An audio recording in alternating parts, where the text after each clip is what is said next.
Неописуемая природа, необыкновенные закаты и реалистичные пейзажи. Его современники любили называть царем леса и лесным богатырем-художником. Он много путешествовал по России, воспевая величественную красоту ее природы в своих картинах, которые сегодня известны каждому. Этого живописца мы все знаем по таким произведениям, как «Утро в сосновом лесу», «Рожь на севере диком», «Дубовая роща». Впервые в Якутию привезли большую выставку работ всемирно известного художника Ивана Шишкина. Но для того, чтобы организовать такую масштабную выставку, проделана колоссальная работа. Вся экспозиция была доставлена из Государственного музея Республики Татарстан. Это 33 живописных произведения и 50 графических листов. Сотрудничество двух музеев началось несколько лет назад во время Дней Якутии в Татарстане. В тот момент мы познакомились и с Владой Владиславовной, директором музея, и стали обговаривать наши дальнейшие планы, наши проекты, какие выставки возможны. И посвящавшись, мы решили, что, наверное, организуем здесь выставку Ивана Шишкина. Хотя на самом деле не просто было принять решение здесь об экспонировании произведений XIX века здесь, потому что очень большие расстояния между нашими музеями, 7500 километров.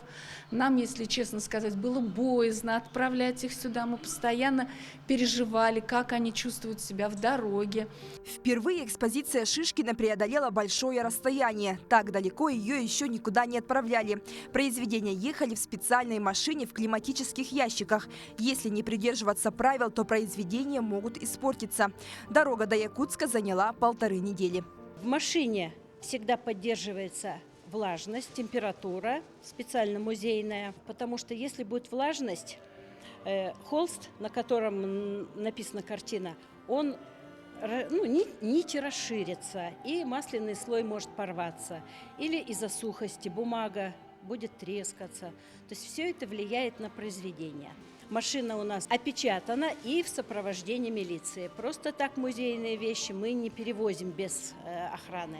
По прибытию в музей они сутки стояли и отдыхали, принимали температуру помещения, а после началась их распаковка. Скрываем ящики. Каждый ящик у нас заклеен. Специально для работы с экспонатами из Казани прибыла Светлана Новикова, хранитель графики Казанского музея. Под ее чутким руководством и присмотром проходит распаковка. Вся процедура проводится строго по правилам музея. Каждый шаг фотографирует сотрудник для того, чтобы в дальнейшем при упаковывании картин обратно положить все так, как приехало. После того, как открыли крышку, вынули всю упаковку, видим, что у нас здесь живописная картина «Швейцарский пейзаж» Ивана Ивановича Шишкина. Сейчас мы ее из ящика достаем и несем на стол, распаковываем вместе с реставраторами. Сначала реставраторы аккуратно раскрывают картину, обернутую специальной бумагой. Затем осматривают ее на предмет сохранности, как экспонат доехал и не повредился ли живописный слой в ходе транспортировки. В левой части нижнего края осыпь красочного слоя до грунта диаметром 0,4 см. Эксперты тщательно осматривают живописный слой и рамы. Стоит отметить, что графические листы Шишкина еще ни разу не вывозились в таком объемном количестве – 50 штук. Ведь графику отправляют крайне редко, так как экспонироваться они могут только 3-4 месяца. А выставка запланирована на полгода, поэтому они будут вывешены в 2 смены. Сейчас сотрудники оформляют их в специальные рамы. Сначала 3 месяца будет графика, то есть из альбома Шишкина, 60 афортов Шишкина, а вторая будет немного с другой направленностью. Будут показаны, графика от разных коллекционеров поступившая. То есть можно будет говорить о людях, которые собирали эти листы, коллекционировали, потом эти листы попали в нашу коллекцию.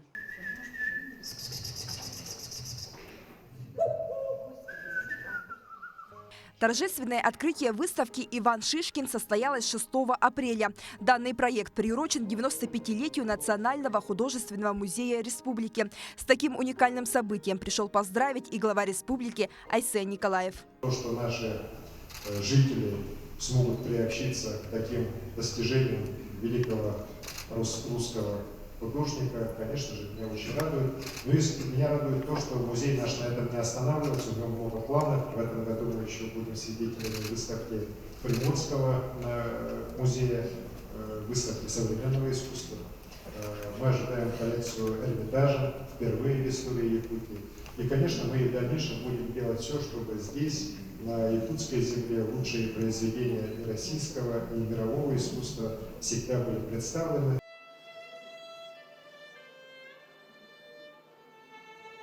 Классическая музыка, приглушенный свет и особая атмосфера тонкого искусства.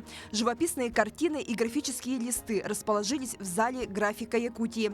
Специально для экспонирования созданы все условия, в которых должны находиться произведения. Благодаря тому, что в прошлом году, к столетию ЯССР, мы сделали выставочный зал для Третьяковской галереи, благодаря правительству республики мы имеем сейчас возможность принимать музеи, крупные российские музеи, показывать такие шедевры. Творческое наследие живописца в Государственном музее изобразительных искусств Республики Татарстан является, несомненно, одной из визитных карточек музея, жемчужиной всей музейной коллекции и позволяет полно проследить творческое становление пейзажиста, поскольку включает как ранние ученические работы, так и картины зрелого периода, вплоть до последнего года его жизни. Важно подчеркнуть, что коллекция Ивана Шишкина в Татарстане третья по количественному составу в России после Третьяковской галереи и Русского музея. Мы представили здесь 33 произведения живописных. Всего у нас в коллекции 34 произведения живописи, и почти все отправлены сюда, в Якутск, представлены якутскому зрителю. Одно осталось в нашей экспозиции на покосе в Дубовой роще. В выставочном зале специально применяются новейшие музейные технологии. Это особый кадрированный свет, который позволяет выделить произведение. Мы его освещаем ровно по периметру размера, а вы должны понимать, что каждая картина имеет индивидуальный размер. Вот представляете, луч света ровно по формату, размеру картины проецируется на нее, за счет чего картина как бы светится изнутри, она выделяется на стене, и посетитель как бы во все мельчайшие подробности живописи может погрузиться. И не только живописи, и афортов. Более того, в помещении применяются иммерсивные технологии, как объемный звук. В зал внедрена новая музыкальная система, которая позволяет глубже погрузиться и прочувствовать атмосферу природы. Помимо этого, специально для посетителей ботанический сад организовал интересную экспозицию. Научные сотрудники полгода изучали картины и творчество Ивана Шишкина и подготовили тактильные макеты растений, которые изображены в произведениях художника. Сразу при входе в выставочный зал слева и справа подготовленное интерактивное пространство в виде тактильных природных материалов, таких как шишки, деревья, листья и семена. Также есть такая отдельная коробочка с запахами леса: лаванды, эвкалипта, можжевельника. Действительно очень яркий запах. Когда к визуальному ряду добавляются обонятельные и сенсорные эффекты, то это позволяет более полно погрузиться в атмосферу выставки. Надеемся, что якутский зритель, придя сюда, получит истинное эстетическое наслаждение, потому что непосредственный контакт с оригиналом, он совсем другое эмоциональное воздействие оказывает на человека, нежели виртуальное знакомство с картиной. Мы думаем, зритель, придя сюда, все поймет, все оценит и будет благодарен. Сменяются столетия, а искусство Ивана Шишкина по-прежнему остается популярным среди самой широкой зрительской аудитории и не утратило способности волновать людей. Первое впечатление, конечно, о том, что это подлинное, настоящее, ценное. Каждый раз, когда я пребываю в Национальном художественном музее, я пропитываюсь чем-то новым, какими-то новыми чувствами, новыми мыслями. Во мне тоже просыпается что-то такое творческое, наверное, глубинное. И самому хочется еще больше творить. Я считаю, что очень деликатно оформлены залы, потому что используется точечный свет. Для нашего музея это очень большое продвижение вперед. Национальный художественный музей Якутии и Государственный музей изобразительных искусств Республики Татарстан планируют и дальше продолжить тесное сотрудничество. Это не единственное, что мы можем показать. В нашем музее очень хорошая коллекция русского авангарда. Хорошая коллекция, самая крупная в России, Николая Фешина, это российско-американский художник. Также у нас одним из наших брендов являются иконы из Успенского монастыря и Троицкой церкви Свияжска. То есть, это я к чему говорю, нам есть что показывать, есть чем гордиться. И в дальнейшем, наверное, будут организованы еще какие-то совместные выставки. Мы будем поддерживать контакты с Национальным художественным музеем Республики Саха. И, может быть, они к нам что-то привезут, мы у себя рады будем видеть их коллекции, ну и надеемся на дальнейшее плодотворное сотрудничество. Виртуоз лесных пейзажей Иван Шишкин оставил после себя большое наследие картин, которые известны на весь мир. Познакомиться с его работами и воочию увидеть произведения искусства можно будет до 30 сентября этого года в Национальном художественном музее республики по адресу Кирова, 9.